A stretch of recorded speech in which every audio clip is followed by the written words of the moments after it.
What would you do if the brother you once saved turned his back on you, only to return years later, broken and pleading for help? My name is Ethan, and this is the story of how love, betrayal, and forgiveness tore me apart and pieced me back together.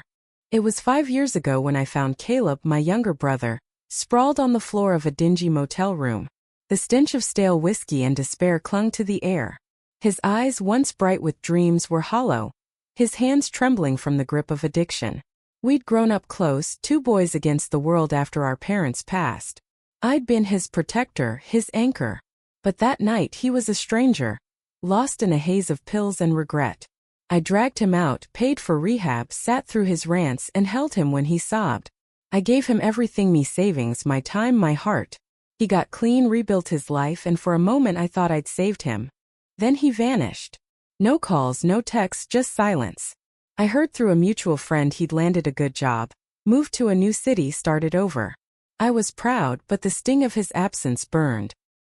He'd cut me off without a word, as if I were a reminder of a past he wanted to erase. I told myself he needed space, that he'd come back when he was ready. But months turned into years, and the silence grew heavier. I carried on, building my own life, a small apartment, a steady job, a quiet routine. Yet the hole he left never filled.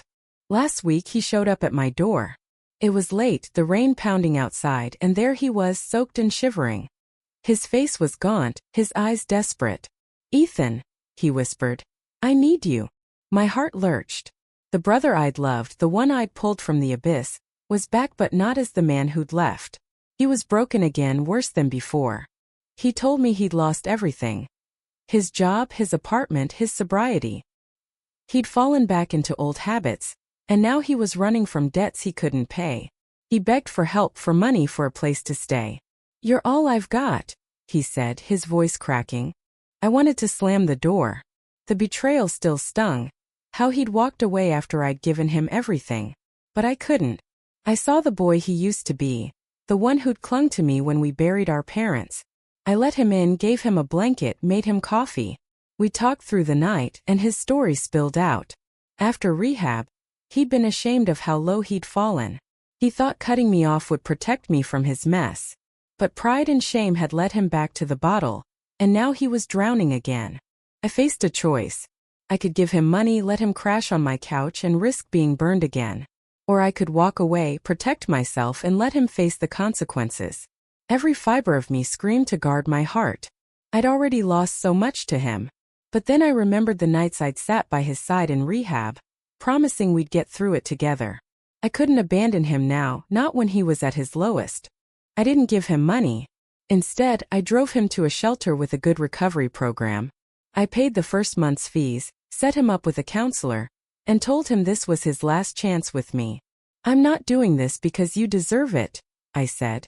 "I'm doing it because I still believe in you." He cried, promised he'd make it right. I wanted to believe him, but I'd heard those words before.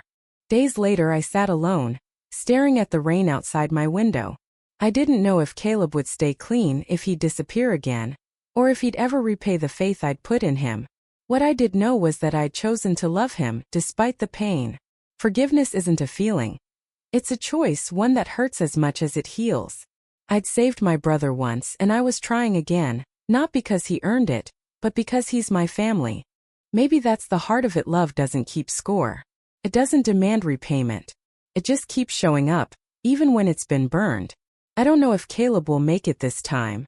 I don't know if he'll ever understand what his absence cost me. But I know I'll keep the door open just a crack, because that's what brothers do. And maybe, just maybe, that's enough.